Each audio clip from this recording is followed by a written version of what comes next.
Bonjour à tous et bienvenue au 5e épisode de Petite Obsession. Mon nom est William et je suis accompagné de ma co-animatrice Hélène. Salut Will! Hello! Comment ça va? Ça va. Mais dis-moi Hélène, j'ai la mémoire courte, c'est quoi Petite Obsession? Ben, je suis un peu déçue que t'aies la mémoire aussi courte, étant donné que c'est notre projet. Mais Petite Obsession, c'est le podcast où on creuse des sujets et des questions souvent niaiseuses, mais de manière plutôt sérieuse, hein. Dans le fond, on joint le futile à l'agréable pour vous permettre de mieux dormir la nuit. Ouais, mais c'est bien décrit, là. Là, je m'en souviens. Ouais. Mais avant toute chose, aujourd'hui, j'aimerais faire un petit shout-out à tous ceux qui nous écoutent religieusement puis qui ont pris le temps de nous écrire ou de nous parler en personne. C'est vraiment apprécié. On se sent quand même un peu moins seul devant notre micro. Ah ouais, vraiment, là, pour vrai, on vous aime d'amour. Ceci étant dit, aujourd'hui, on a un épisode assez chargé. Fait que je te laisserai le plancher, ma chère, pour débuter cet épisode. Écoute, Will, je te demande de voyager dans le temps aujourd'hui puis de revenir à il y a plus ou moins une semaine. Qu'est-ce qui s'est passé? Donc aujourd'hui, on est le 13 novembre, c'est ça? Wink wink, clin d'œil. Ok, parfait. Fait que les deux, on sait qui a gagné les élections municipales. On sait bien que c'est... Ouais. pas besoin de le dire, on Non, le sait les deux. Fait que, c'est ça, on exactement. pas besoin de le dire.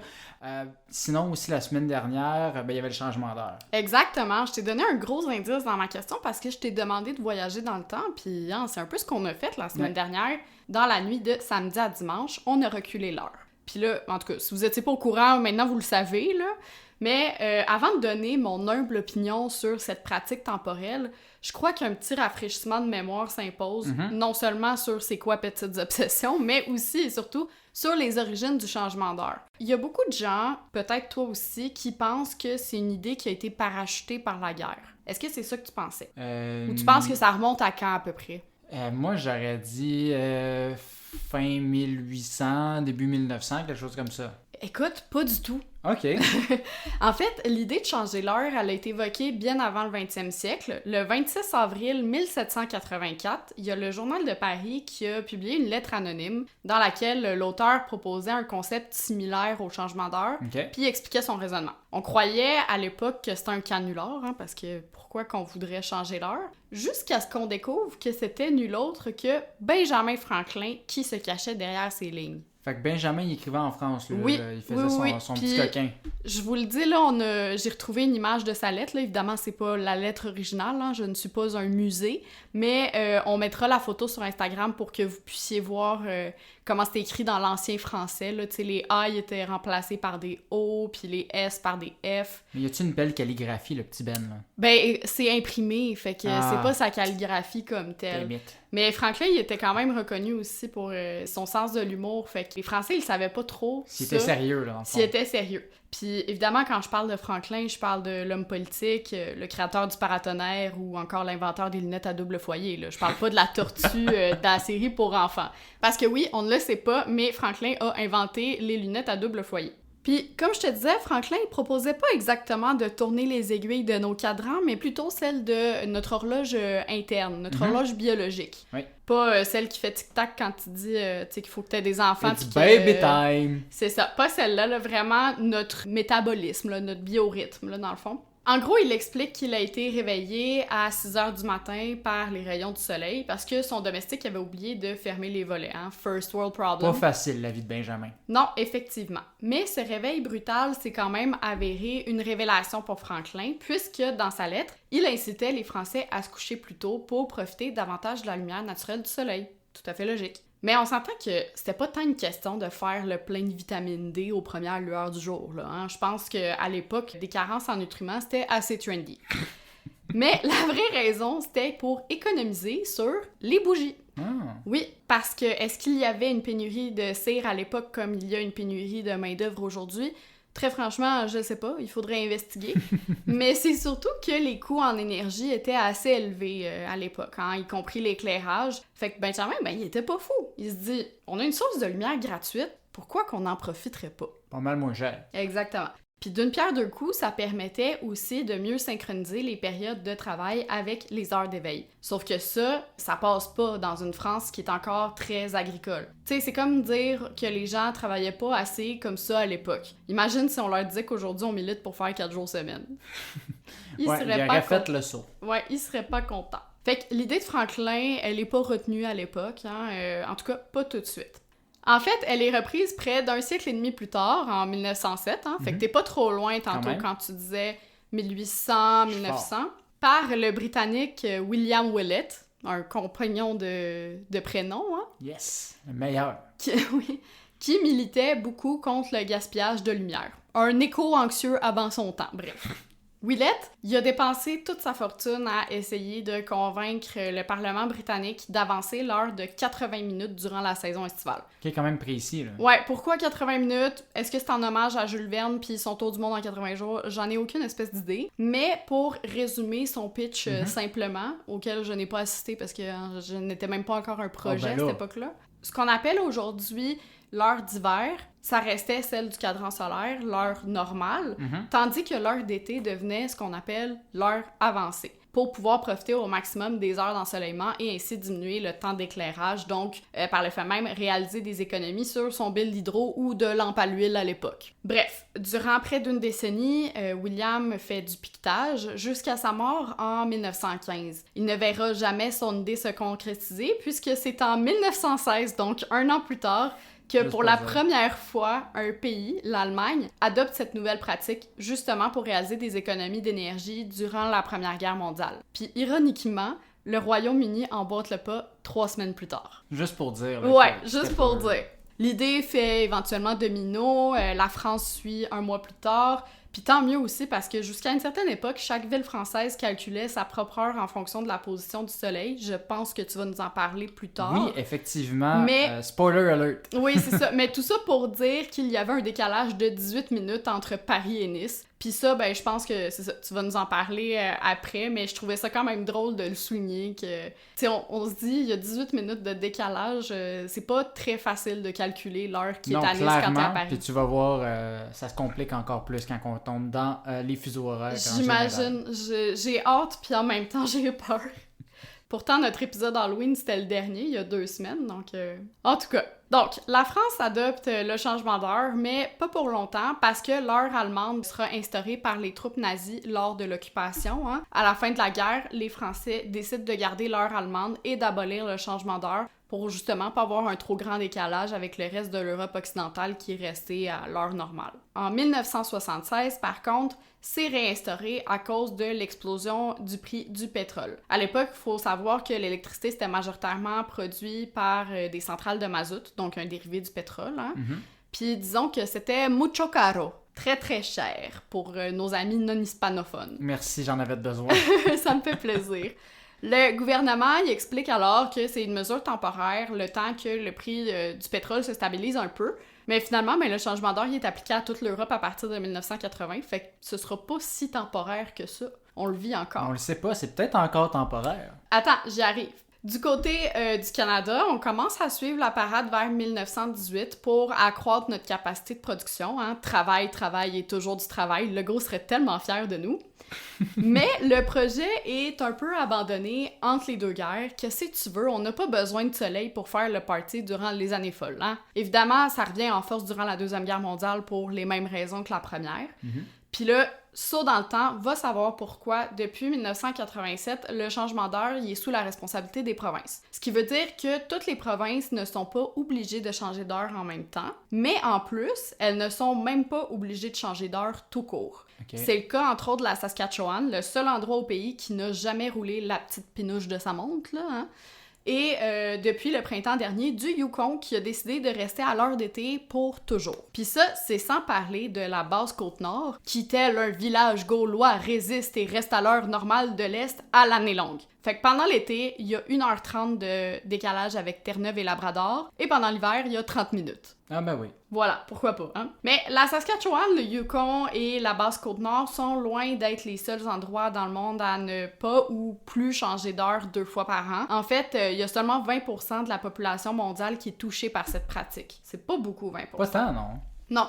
Puis tu te rappelles, je t'avais dit justement que c'était une mesure qui était censée être provisoire, du moins c'est ce qu'on disait à l'époque dans plusieurs pays. Pourtant, c'est encore en place aujourd'hui. Est-ce que c'est parce qu'on dépense vraiment moins d'électricité, donc ça a un meilleur impact environnemental? Ben en France, l'Agence de l'environnement et de la maîtrise de l'énergie s'est penchée sur la question en 2015, puis a conclu que malgré des économies réelles, les résultats sont assez minimes. Pour te donner un petit aperçu, le changement d'heure il a permis une économie de 440 gigawattheures en 2009. Ce qui se traduit en... Ce qui correspond à la consommation annuelle de 800 000 foyers, puis près de 44 000 tonnes de CO2 qui n'ont pas été émises. Fait que c'est plutôt une bonne nouvelle, c'est ça. C'est une excellente nouvelle. Sauf que, la même année, la consommation électrique nationale, elle s'élevait à 486 TWh. Ce qui veut dire que l'économie d'énergie réalisée est de l'ordre de 0,09% à peu près. Tu sais, c'est pas tant. Donc, on a sauvé à quelque part, mais versus la quantité totale, ça paraît pas beaucoup, là. C'est un petit grain de sable, un peu. Exactement.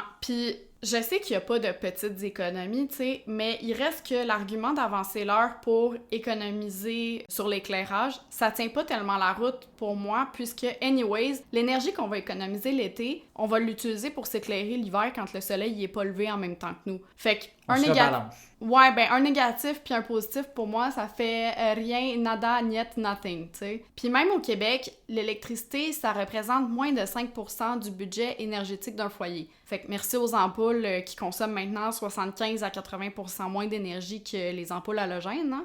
Autant dire qu'on n'a plus trop de quoi se gêner à dormir avec une veilleuse, mettons, tu sais. Puis là, tu dois te demander, OK, mais Hélène, pourquoi continue-t-on de changer l'heure 2 fois par année d'abord? Mais pourquoi qu'on change l'heure 2 fois par année d'abord? Ben écoute, il y aurait plusieurs raisons, je crois, là. D'abord, par tradition, hein, ça date quand même pas juste d'hier, cette idée-là, mais depuis plus d'un siècle. Ensuite, parce que, comme dans tout élément de notre culture populaire, on veut copier les États-Unis. Je veux dire, on veut s'aligner sur notre principal partenaire économique, hein, évidemment. Ça serait mêlant, tu sais, sinon, là. C'est ça. Puis aussi, ben, pour se rappeler de checker les piles de nos détecteurs de fumée. Toujours un bon moment pour le faire. Exactement. D'ailleurs, il y a de plus en plus de projets de loi qui demandent qu'on mette un time-out à cette pratique. OK. Entre autres parce que ça perturbe notre horloge interne. C'est peut-être moins vrai avec l'heure d'hiver, hein? On économise, on gagne une heure en fait. Mais quand on passe à l'heure d'été, le 60 minutes qu'on perd, il y a quand même des petites répercussions, là.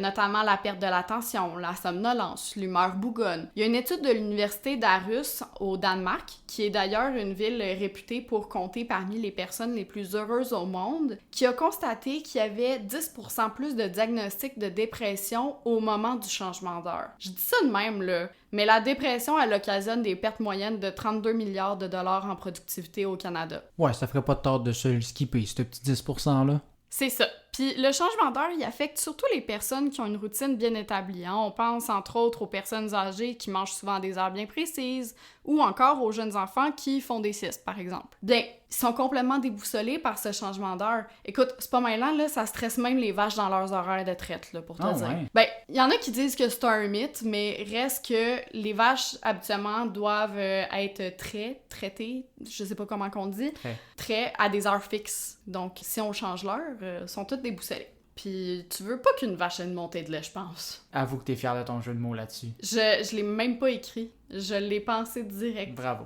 Il y a aussi des études qui se penchent sur la corrélation entre le changement d'heure et le taux d'accidents sur la route ou des accidents du travail. Parce que d'après un article que j'ai lu, et je cite, le gouvernement français aurait calculé qu'il y a 40% plus d'accidents de la route impliquant des piétons entre 17h et 19h dans les jours suivant le changement d'heure. 40%! Mais c'est parce qu'il fait plus sombre? Je sais pas, exactement, mais c'est que les conducteurs ne sont plus habitués à ce qu'il fasse noir aussitôt.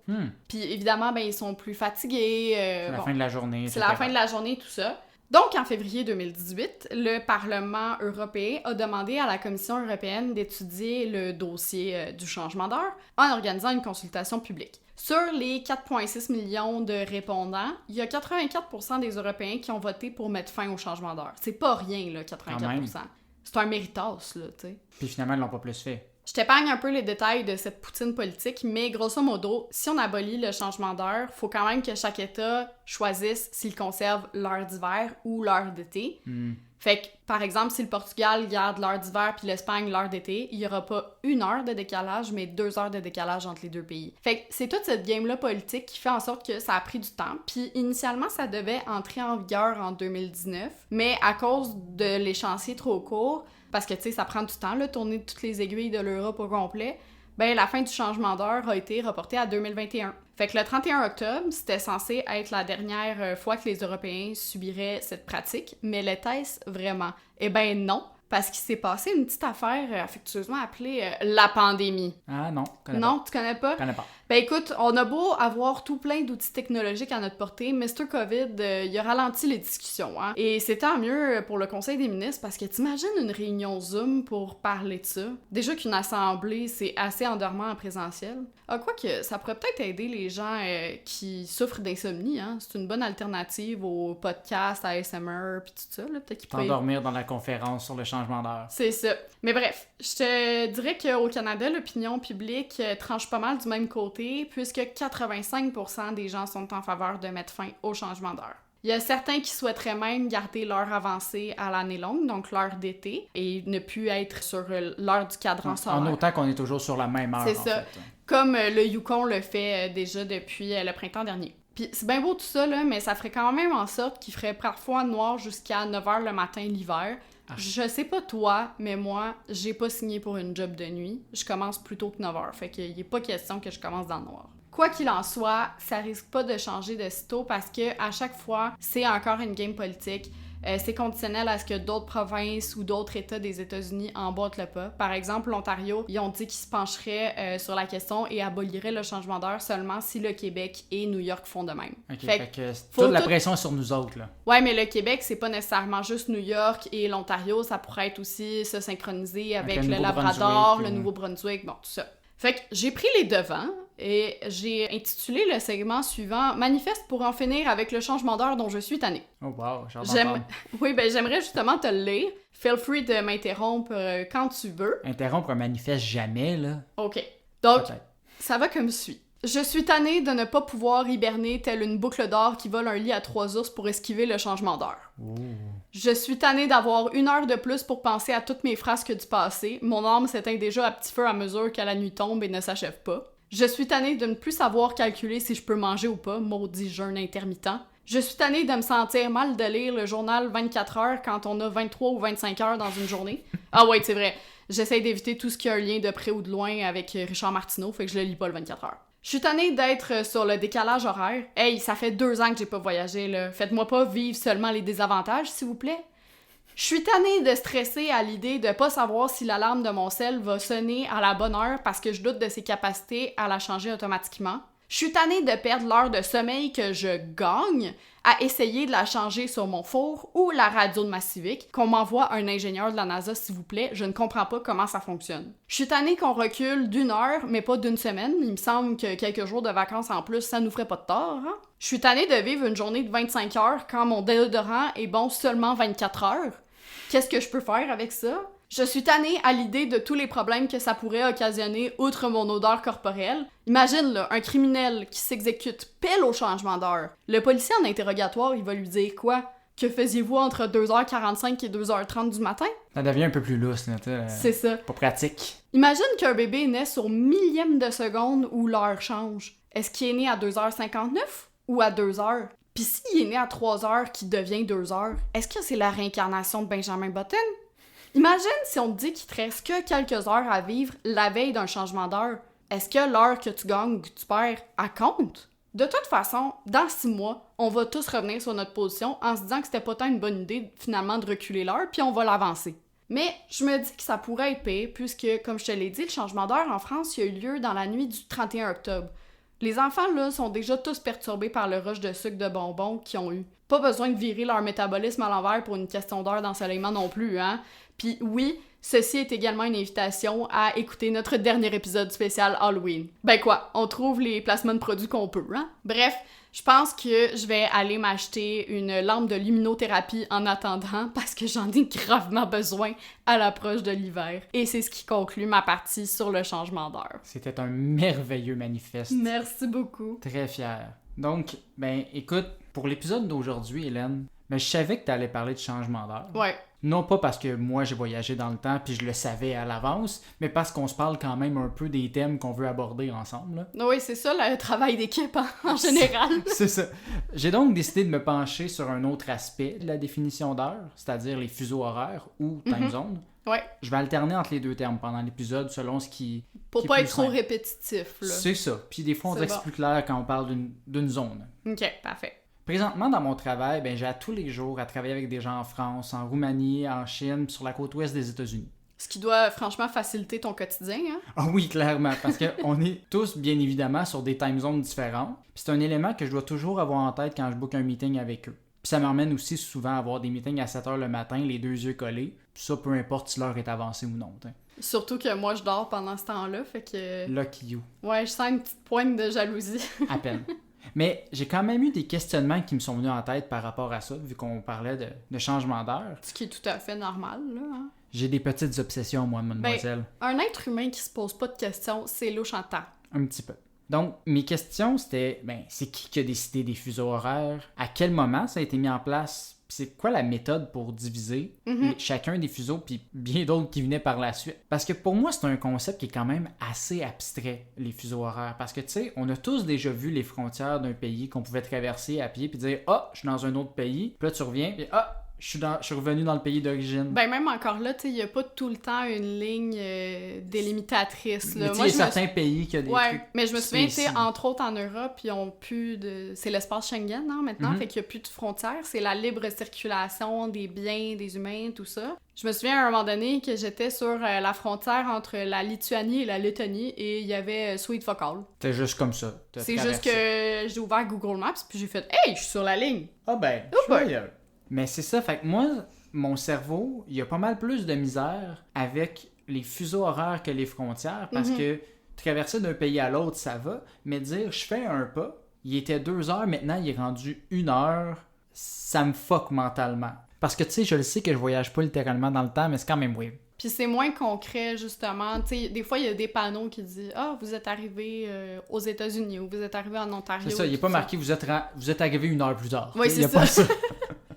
Je me suis donc lancé à la recherche de réponses, et tandis que je pensais tomber dans quelque chose de relativement facile, j'ai quand même eu plus mal à la tête que prévu avec des notions de planète prograde, d'angle horaire, de jour sidéral, d'excentricité d'orbite, et j'en passe. Ok, là, t'as ouvert la boîte de Pandore, là. Ah oui, là, je t'ai rendu très très loin, puis écoute, je te ferai pas subir ça aujourd'hui, là, Merci, inquiète-toi parce pas. que je sens le mal de tête arriver, qu'on C'est ça. m'amène des Tylenol quelqu'un. J'ai quand même tenté de simplifier ça aujourd'hui, mais n'hésite pas à tout moment de m'interrompre si un élément n'est pas clair. Fait que j'ai Parfait. besoin de ton attention aujourd'hui. Ouais.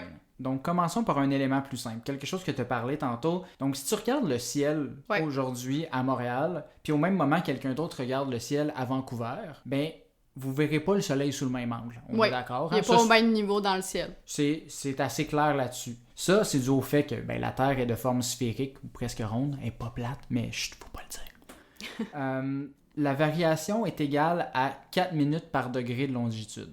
Fait qu'à chaque 4 minutes, il change de degré? Il change de degré de longitude, effectivement. Ok. Donc, juste pour être certain ici, pour que tout le monde me suive, la longitude, faut s'imaginer une ligne, ou un cercle, partant du pôle nord jusqu'au pôle sud, donc qui fait vraiment là, une ligne qui traverse la Terre. Ouais. Autour de la Terre, il y en a 360 Ouais. longitudes différentes qu'on a déterminées, comme un cercle, donc un 360 degrés. Donc, il y a une longitude par degré, ce qui fait 360 degrés. Quand on dit, mettons, longitude de 10 degrés, c'est qu'on a mis un point 0. Dans le fond, on a dit cette longitude-là, c'est notre point de référence. Puis, mettons que le point, c'est Montréal, on va dire 10 degrés de longitude, c'est que c'est à 10 longitudes de différence de Montréal, essentiellement. Ce point de référence-là, on n'appelle pas ça juste une longitude, on appelle ça un méridien. Ouais. Donc, c'est le point de milieu de calcul de longitude. Donc, ceci étant dit, c'est 2 mots que je vais utiliser souvent dans l'épisode. Donc, si c'est pas clair, reculez dans le temps, puis allez réécouter ce petit bout-là. Donc, on revient à la perception du soleil dans le ciel. La variation est de 4 minutes par degré de longitude. Un peu comme l'exemple que tu as donné tantôt là, avec Nice et tout là, de temps. Moi, j'ai un autre exemple que je vais utiliser qui est semblable. Vas-y fort, mon chum. Donc, l'exemple que j'ai trouvé aidera pas beaucoup les gens qui ont peu voyagé comme moi, mais bon, le midi solaire à Londres, donc le moment où le soleil est à son maximum dans le ciel, donc... Ouais, que ça fait un 90 degrés. C'est ça, là, dans le ciel, il est environ à 10 10 minutes avant le midi solaire de Bristol, OK. qui se situe à 2,5 degrés à l'ouest. OK. Donc, 2 x 4, 8, plus 2, 10. Ouais. Donc, 10 minutes. En d'autres mots, c'est 2h24 en voiture, soit l'équivalent d'Ottawa-Montréal ou de Montréal-Val-Alain, selon là, de quel bord tu viens du Canada. Oui, parce que tout le monde va à Val-Alain. Tout le monde connaît Val-Alain, franchement. Historiquement, c'est comme ça qu'on calculait l'heure. C'est ce qu'on appelle le temps solaire. On mesure le temps selon l'angle dans le ciel.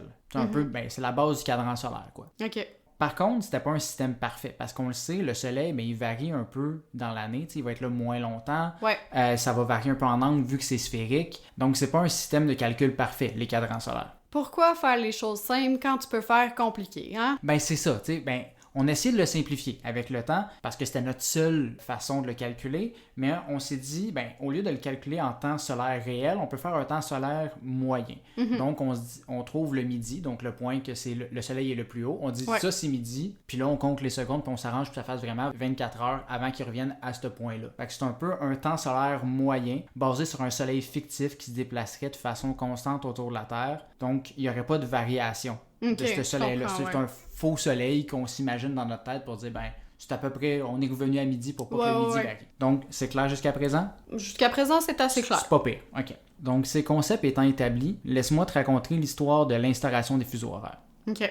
L'histoire commence en 1675, alors que le roi Charles II d'Angleterre, vois-tu, toi tu parlais d'Halloween, moi je reparle des rois pour faire référence à notre premier épisode. Donc, le roi Charles II d'Angleterre a ordonné la construction d'un observatoire astronomique dans la ville de Greenwich. Ah, je pensais que c'était celui de lac Mégantic, tu me déçois. Ça aurait pu que le roi d'Angleterre décide de construire quelque chose à Mégantic, ça aurait pas été très pratique pour lui. His loss. Oui. Il a aussi au même moment créé le titre d'astronome royal, qui devait agir comme directeur de l'établissement. Le mandat de l'homme avec ce titre fantastique était de corriger leur cartographie du ciel dans le but de perfectionner l'art de la navigation. Puis là, on parle de à peu près quelle époque? 1675. OK. Fait que c'est après Copernic, puis on sait que la Terre on sait que la Terre est ronde. OK. On navigue avec les étoiles. OK. En bateau. Une des façons de faire, c'était justement d'avoir un point de référence, un méridien, puis déterminer ta longitude par rapport à ce point-là, en regardant les étoiles. Ce sera sans surprise que je vais t'apprendre que la longitude de référence qui a été choisie par notre astronome royal, c'était pile à Greenwich. Donc, Greenwich est le degré zéro de référence des marins. Ah, tout est dans tout. Tout est dans tout. L'astronome royal et son équipe ont donc aussi, à ce moment-là, utilisé des méthodes de calcul de temps solaire. Donc, comme on parlait tout à l'heure. Donc, on a observé où le soleil était le plus haut dans le ciel au-dessus de l'observatoire, puis on a dit « ça, c'est midi ». Puis à partir de ce point-là, ils ont utilisé le temps solaire moyen, puis ils ne sont pas cassés la tête, puis ils ont appelé ça le temps moyen de Greenwich, ou Greenwich Mean Time, ensuite abrégé en GMT. Ah, c'est de là que ça vient, C'est de là que ça vient. Les marins britanniques gardaient avec eux un chronomètre de marine, ou s'appelait une montre de marine, sur leur bateau, qui était dans le fond une horloge qui gardait l'heure qu'il était présentement à Greenwich. Et avec ça, ils pouvaient savoir leur distance par rapport à ce qu'ils voient dans le ciel, parce que normalement, en regardant les étoiles, tu dis « Ah, il y a à peu près telle heure selon leur cartographie. Puis ils disent « Ah, pour nous, il est 2 heures, puis si je regarde à Greenwich en ce moment, il serait supposé être 1 heure. Fait que je sais à quelle longitude je suis par rapport à la ville de Greenwich, donc ça l'aide beaucoup aux marins à naviguer. » Ils sont quand même malins. Ils sont malins, ces marins. Oui. Mais ça, c'était juste pour les marins britanniques. Tout le monde calculait un peu le temps chacun de son côté selon le midi chez eux. Ça vient rough de se donner 1 heure de rendez-vous avec le petit gars du village d'à côté.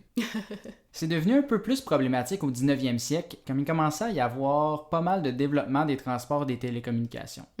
Donc en 1840, la compagnie ferroviaire Great Western Railway a dit c'est assez, puis a commencé à utiliser le GMT comme temps de référence aussi. OK. Parce qu'on s'entend, si ton train passe par différents villages avec des heures différentes, ça devient vite cacophonique. Oui, tout à fait. Avec cette heure unifiée, fini Roger le touriste qui chiale que le train n'est pas à l'heure. Quoique... Il va chialer pareil, mais bon. Même en 2021, ils sont pas à l'heure. Ils sont tout le temps en grève. Ouais, non, mais on simplifie un peu. Ça servait pas juste à ça non plus, ça permettait aussi d'éviter les chances d'accident, parce qu'à cette époque-là, on commence de plus en plus à être à la fin d'une game des aventuriers du rail, puis tous les chemins sont pleins. Mais tous les chemins mènent à Rome. Tous les chemins mènent à Rome, si on veut. Tu comprendras que cette pratique a vite été adoptée par d'autres compagnies ferroviaires comme heure standard, puis on appelait ça le Railway Time. On pouvait donc parfois observer 2 horloges en ville avec quelques minutes de différence, soit l'heure du village, soit l'heure des trains. OK. Par contre, comme ça compliquait quand même un peu les choses d'avoir 2 heures différentes, de plus en plus de villes et villages ont laissé tomber leur heure locale pour juste utiliser le GMT. L'assimilation. Tranquillement, pas vite, on va toutes les avoir. Fait qu'en 1855, l'initiative allait de bon train. Oh, wow! Ouais. Très Puis, fort. 98% du territoire utilisait seulement l'heure GMT. Il aura quand même fallu attendre un autre 25 ans, en 1880, avant que l'heure GMT soit l'heure légale de l'Angleterre. Vu l'influence de l'Angleterre et leurs nombreuses colonies, plusieurs pays ont instauré des heures standards selon l'heure GMT. Donc, ils utilisaient les mêmes minutes et secondes, mais disaient, nous, on est à 2 heures de différence. Ouais, le GMT plus 2. Exactement, plus 4. Okay. exactement. C'est le cas des États-Unis qui ont décidé d'établir des heures standards en 1883 en instaurant 5 time zones parce qu'à ce moment-là, il était rendu qu'il y avait 50 railway time différents. Fait qu'on s'entend que ça te complique un itinéraire. Là. Donc 50 compagnies différentes avec des heures à soi. Ils ont dit voici 5 nouveaux fuseaux, 5 zones donc intercontinentales, centrales, des montagnes, Pacifique et l'heure de l'Est. L'heure de l'Est étant l'heure qu'on utilise ici au Québec. Oui. Aussi qu'on appelle EST pour Eastern Standard Time et non juste le mot Est en majuscule. Puis quand on change l'heure au printemps, donc notre heure d'été, c'est EDT, Eastern Daylight Time, dont tu as parlé tantôt. Oui. Mais c'est bien beau tout ça que des pays unifient leurs heures à même leur territoire, mais ça reste rough de se donner une heure de rendez-vous avec la petite fille du pays d'à côté. En 1858, le mathématicien italien Chirico Filippante avait... Je salue ton accent, quand même. Un petit effort. Avait introduit dans son livre intitulé Miranda l'idée d'un système de fuseaux horaires divisant le globe en 24 zones qu'il appelait jour longitudinal avec comme méridien la ville de Rome. Je te l'ai dit, tous les chemins mènent à Rome, pas à Greenwich. Mais selon Chirico, t'avais raison. Chaque fuseau serait différent d'une heure, tandis que les minutes aussi, les secondes seraient identiques. Par contre, son livre a plutôt attiré seulement l'attention bien après sa mort. Prendre note ici que si vous trouvez le remède contre le cancer, ne l'écrivez pas dans un livre intitulé « Ma grande-tante Monique ». C'est plus simple si le titre du livre a rapport avec votre découverte ou votre suggestion. Remède contre le cancer, mettons. Ou comment régler les problèmes de fuseaux horaires. L'idée de fuseaux horaires mondiaux est donc seulement revenue 18 ans plus tard, en 1876 environ. Ça a été proposé par un Canadien d'origine écossaise nommé Sir Sanford Fleming. Fleming, c'était l'ingénieur en chef du Canadien Pacifique. Fait que son intérêt principal, c'était lui aussi, le ferroviaire. Parce qu'au Canada, les horaires de train étaient toujours pas plus simplifiés. On devait imprimer au minimum 5 heures locales de référence pour les itinéraires de train, c'était chiant. Il a donc milité pour une division semblable, mais en utilisant un autre méridien. Lui, il aimait pas ça, Rome. Puis il a fait ça dans différentes conférences internationales. Il a d'ailleurs assisté en 1884 à la conférence la plus neutre possible de l'époque, parce que le Comic-Con n'existait pas encore, c'est-à-dire la conférence internationale des méridiens. Oh mon Dieu, j'avais compris la conférence la plus neutre possible. Fait que là, je me disais, c'est-tu la Suisse qui ose ça, là, voyons? Nerds. Nerd, ok, oui. Cette conférence a eu lieu à Washington et réunissait 25 pays. L'objectif de cette conférence était d'officialiser le partage du globe en 24 fuseaux horaires, mais surtout de déterminer le fameux méridien zéro, donc l'heure de référence pour tout le monde. C'est qui, selon toi, le grand gagnant, Hélène? De la conférence? Non, le méridien. C'est sur quelle ville on s'est fié? Ben, Greenwich. Eh oui, ben oui, j'ai pas parlé d'eux pendant 5 minutes pour aucune raison. Mais en fait, il y a 2 raisons principales pourquoi c'est Greenwich qui a gagné. De 1, les 2 tiers de la flotte mondiale, dont la marine américaine, utilisaient déjà Greenwich comme référence. Et de 2, comme j'ai dit tantôt, mais 1 an avant, les compagnies ferroviaires américaines avaient commencé à utiliser l'heure de Greenwich comme référence. Comme quoi, ben, tout était déjà basé sur le nombril des États-Unis au 19e siècle. Ça a toujours été le cas et ça le restera. C'est ça. Avant, c'était les Anglais, maintenant les US. Mais cette décision, c'était seulement pour des fins pratiques ou commerciales. À ce moment-là, les pays avaient quand même le droit d'utiliser une autre heure comme bon leur semble. Autre que ça. Ça aura pris jusqu'en 1900 avant que la plupart des pays utilisent une heure standard et plusieurs autres décennies avant que ces standards-là soient des décalages d'un nombre entier par rapport à GMT. OK. Une fois le standard établi, ben, on pouvait référer un fuseau horaire, comme tu disais tantôt, soit en GMT-5 ou en GMT+11 par exemple. Les autres abréviations comme EST, que je parlais tantôt, sont restées, mais plus pour une question de savoir rapidement de quel endroit tu parles sur la Terre plutôt que de faire un calcul mental. Mais tout ça serait trop simple si on arrêtait ça là. Le GMT a été remplacé par une autre échelle de temps dans les années 60 pour des raisons de précision. Cette nouvelle échelle-là, ben, elle se fiait plus juste à la position du soleil dans le ciel. On a évolué un petit peu depuis le temps, mais une horloge atomique. Ici, on tombe vraiment dans du trop scientifique, puis je sais que j'en ai déjà perdu en chemin, puis j'aimerais ça garder ceux qui restent avec nous encore là, pour aujourd'hui. Fait qu'on va juste La dire... rétention, William, la rétention! Faut les retenir! Fait qu'on va juste dire que c'est une horloge bien précise, qui se fie au rayonnement électromagnétique d'électrons, puis en tout cas, apparemment, ça fait bien la job. OK. Go la science. Tout ça pour dire qu'on a une nouvelle échelle de temps aujourd'hui. Serais-tu capable de me dire c'est quoi les 3 lettres qui définissent cette nouvelle échelle? T'as Ben, peut-être c'est déjà pas vu ça GMT, écrit. non? Plus maintenant, non. T'as peut-être déjà vu. Mais on a gardé GMT, non? On l'utilise encore, mais à tort. OK. Ouais, tu vas voir. Dans le fond, il s'agit de l'échelle UTC. Ah oui. OK, oui. UTC, c'est pour temps universel coordonné ou Coordinated Universal Time. Là, tu vas me dire, mais il n'y en a aucun des deux qui fit dans l'ordre des lettres, puis t'as raison. C'est parce qu'en fait, ils n'étaient pas capables de s'entendre si on utilisait la référence en français ou en anglais. Fait qu'ils ont juste mélangé les lettres au hasard, puis en fait, ben ça va être UTC. Mais ils sont même pas... Ils veulent coordonner les heures, ils sont même pas capables de se coordonner sur l'acronyme. Ça va mal, là. Pas capable de s'accorder sur la langue la plus importante, c'est surtout ça. Ouais. Donc, dans la majeure partie de ses utilisations, le UTC fonctionne pas mal comme le GMT. Son point zéro est au même endroit, donc à Greenwich toujours. Donc, par exemple, GMT-2 devient UTC-2.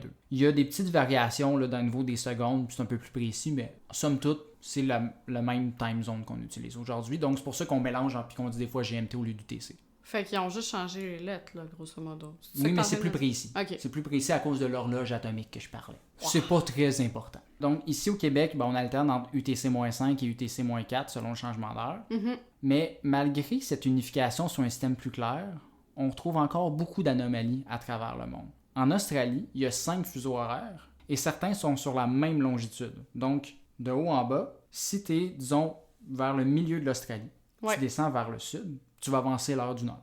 Ben oui, tout à fait logique. Puis, de ce point-là, si tu t'en vas à l'est, tu vas avancer d'une autre demi-heure. Ouais, mais il n'y a rien de logique en Australie. Hein? Ils tournent leur chasse d'eau à l'envers. C'est ça. Au Népal, ben c'est le seul pays qui a un 15 minutes d'offset sur tout le monde. Fait que, mettons, là, nous, il y a 3 heures, ben eux autres, il y a 3 heures et quart. Ben, pas 3 heures, mais ils ont un 15 minutes de différence sur le système Greenwich, puis on sait pas trop pourquoi. Ils ont juste décidé d'avoir 15 minutes. Ouais, ben c'est comme Terre-Neuve et Labrador, là, avec ouais, mais une Québec. demi-heure, ça va, mais 15 minutes. Pourquoi? C'est quand même mieux que 18 minutes entre Paris et Nice, là. Ouais, ça, c'est le vieux système. Ouais, mais c'est de l'estimable pour calculer ton train, justement. Exact. Au Venezuela, Hugo Chavez avait changé le fuseau horaire du pays pour pas partager son fuseau horaire avec les États-Unis, les grands méchants. Même chose en Corée du Nord, où entre 2015 et 2018, il y avait 30 minutes de différence avec la Corée du Sud pour mettre l'emphase sur leur indépendance politique. Encore là, j'ai envie de dire, ouais, mais c'est la Corée du Nord. Ben, c'est ça. Mais après ça, t'as d'autres cas comme la Russie qui a 11 fuseaux horaires, tandis que l'Inde en a juste un. Pourtant, il devrait en avoir plusieurs en Inde, selon la longitude. Ouais. Aussi, même si l'Espagne est alignée avec l'Angleterre, elle utilise plutôt le même fuseau horaire que le centre de l'Europe. Oui, ben comme la France avec l'Allemagne. Oui, mais sont encore plus alignés sur l'Angleterre que la France, mais oui. Oui. Ce que je dis ici semble être des petits fun facts rigolos, mais c'est un impact majeur sur la vie des gens puis le rythme biologique que tu parlais tantôt. Mm-hmm. Le corps humain est bien fait, puis il y a un rythme biologique d'une durée de 24 heures, puis le rythme que tu parlais, ben ça a un terme aussi, c'est le rythme circadien. C'est exactement le mot que je voulais dire, je vous le jure. Ben oui, c'est ça, c'est juste que tu n'y as pas pensé, là, mais tu le savais. Non, c'est ça. Il était bien profond dans ma tête. Ça affecte plusieurs aspects du corps, comme le rythme veille-sommeil, les variations de la vigilance, la circulation sanguine, puis j'en passe. Mm-hmm. Selon certaines théories, ben, ce rythme serait entre autres synchronisé avec le soleil, donc idéalement, tu devrais suivre le lever et le coucher du soleil sur un rythme optimal, comme tu as parlé. Donc, si on reprend l'exemple ici de l'Espagne, ils sont donc décalés en soi sur leur cycle idéal, puis c'est ça qui fait un peu que, ben, en Espagne, ils sont reconnus pour manger 1 heure plus tard. Ouais, ben ils sont aussi surtout reconnus pour faire la sieste entre 2h et 4h. Ben oui, parce que vu qu'ils sont décalés, c'est reconnu que les Espagnols dorment 1 heure de moins que la moyenne européenne dans la nuit. Fait que dans le fond, ils sont dans un genre de jet lag social constant. Fait qu'ils sont brûlés puis ils se couchent l'après-midi parce qu'ils n'ont pas assez dormi, parce qu'ils sont décalés dans le soleil puis ils sont pas capables de se coucher le soir. Ben non, mais c'est aussi qu'ils mangent à 10h le soir, fait Parce que... qu'ils sont décalés, en Ouais. fait. C'est comme vraiment une conséquence de tout ça. Ouais, puis clairement que ça l'aide pas à leur digestion, fait que c'est pour ça que... Mon Etc. Dieu, c'est une roue qui tourne. C'est une roue qui tourne. Puis c'est la même chose en Chine et en Inde, les deux pays ayant une seule time zone. Donc la Chine aussi, c'est son cas. Ok. La Chine devrait normalement avoir 5 fuseaux horaires, mais le Parti communiste a instauré un seul fuseau pour stimuler un sens d'unité nationale. Oui. Permettez-moi de vomir, s'il C'est vous ça. plaît. Cette heure standard est basée sur l'est du pays, sur Beijing. Donc, les gens dans l'ouest de la Chine doivent se lever quand il fait noir, puis se coucher quand il fait clair. Comme, tu sais, s'ils allaient s'endormir à ce moment-là.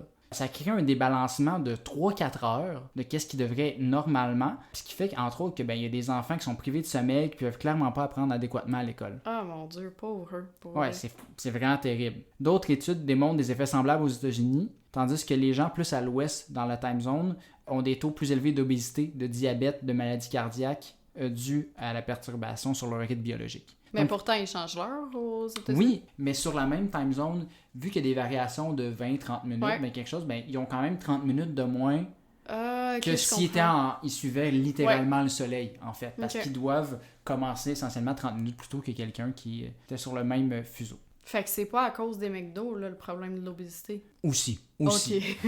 C'est là que je me joins au professeur Steve Hanke et le professeur Dick Henry de l'université Johns Hopkins, puis je mets mon pied à terre. Bon. Fini la tyrannie. On va pas juste abolir le changement d'heure, on va aussi abolir les fuseaux horaires. Oh boy, ok, là on est parti en guerre. les Moi, j'ai chums. pas un petit projet, là. Maintenant qu'on a une heure de référence universelle, bon, on peut juste utiliser cette heure-là. Mon soleil va se lever à 12h30 puis se coucher à 10h30, so what? J'ai pas de problème, ça change rien. C'est juste que maintenant, comme ça, les régions sur le bord d'une time zone sont pas plus affectées par un fuseau horaire qui a été mis de façon arbitraire. Ils vont pouvoir adapter leur horaire puis leurs heures de travail comme bon leur semble. Donc, tu sais, si ton soleil est de minuit à 10h, ben, tu sais, tu travailles de minuit à 7.